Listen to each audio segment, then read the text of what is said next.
Kanalıma hoş geldiniz.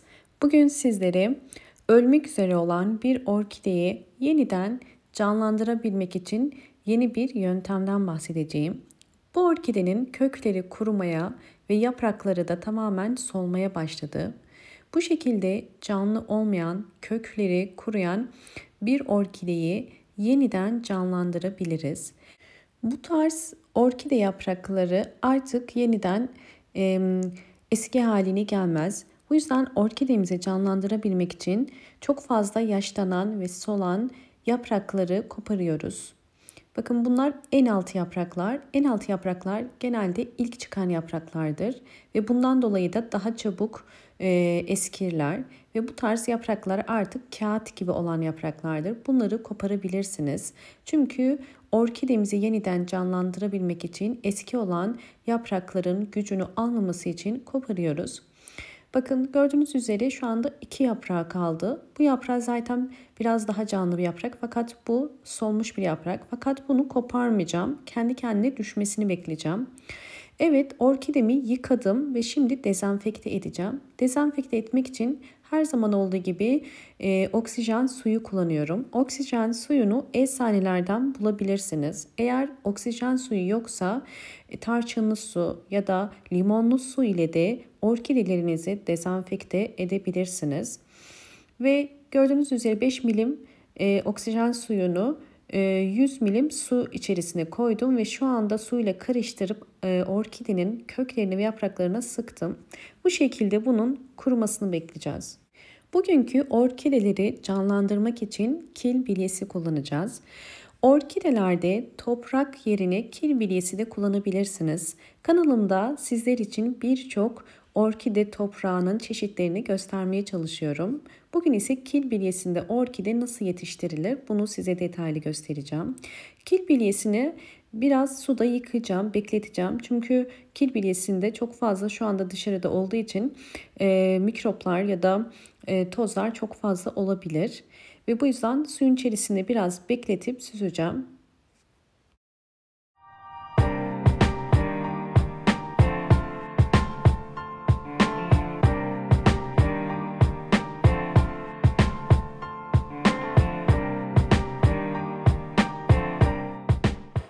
Evet, kil bilyesini suda yıkadım ve süzdüm. Yeni yöntemimiz için şeffaf bir cam vazoya ihtiyacım var. Bunun için kil bilyesini bu vazonun içerisine koyuyoruz. Bu yöntemde kullandığımız vazonun delikleri yok. Çünkü bu yöntem diğer yöntemlerden biraz daha farklı olacak.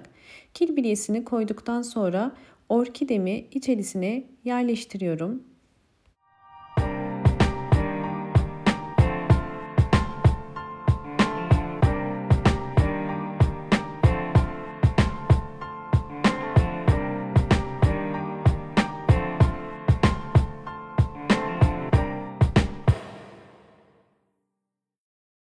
Orkideyi kil bilyesinin içerisine ektim.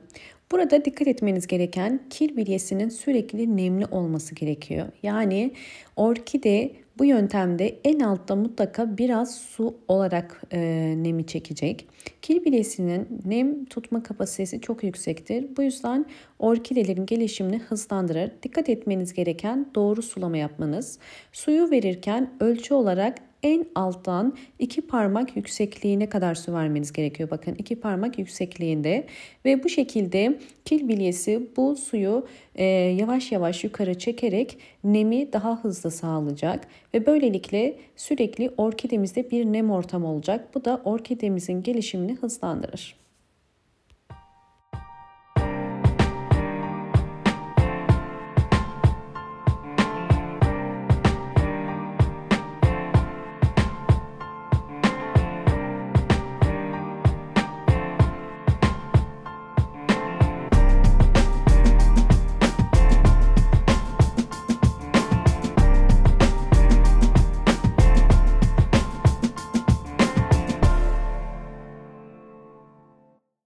Orkidemin gelişimini sizlerle paylaşmadan önce videomu buraya kadar izlediyseniz ve beğendiyseniz hemen beğen tuşuna basıp Kanalıma da abone değilseniz eğer bana destek olmak için abone olursanız ve zil sesini açık konuma getirirseniz çok mutlu olurum. Gördüğünüz üzere bu orkidem kil bilyesinde yeni bir çiçek dalı çıkardı.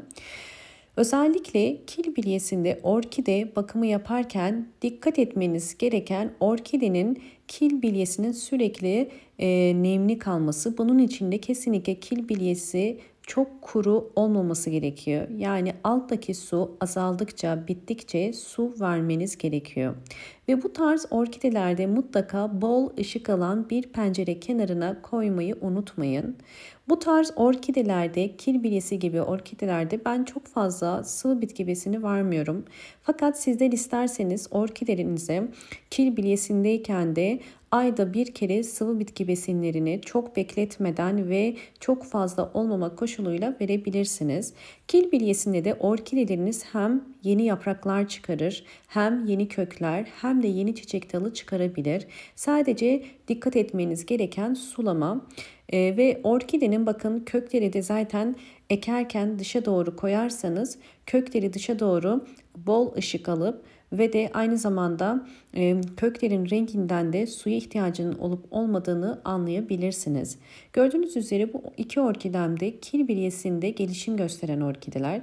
Yani orkideleriniz kil bilyesinde diğer çam kabuğu ya da Hindistan cevizi kabuğu ya da torftan farklı olmadan aynı şekilde gelişim gösterir. Sadece dikkat etmeniz gereken sulama. Sulamayı doğru yaparsanız kil bilyesinde orkidenizin kökleri çürümeden bol bol yeni kökler çıkarabilir.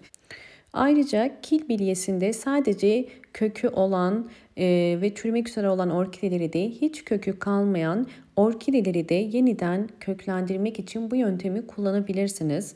Hiç kökü olmayan orkideler için hem kil bilyesinde köklendirme yapabileceğiniz gibi isterseniz süngerde ya da yosunda ya da ters sük kültüründe bu yöntemleri deneyerek orkidelerinizi canlandırabilirsiniz. Ben sizlere sadece seçenekler sunuyorum. Sizler kendiniz için en kolay olan yöntemi seçebilirsiniz. Umarım bu anlattığım püf noktalar sizler için faydalı olmuştur. Videomu buraya kadar izlediyseniz ve beğendiyseniz hemen beğen tuşuna basıp kanalıma da abone değilseniz eğer bana destek olmak için abone olabilirsiniz. Bol bol yorumlar yapıp yorumlar kısmında da sorularınız varsa sorabilirsiniz. Lütfen videoyu sonuna kadar izlemeye çalışın ve video içerisinde anlattığım özellikle noktaları tekrar sormadan eğer yorum yazarsanız yorumlarınıza daha kolay bir şekilde dönebilirim. Hoşça kalın, sağlıkla kalın.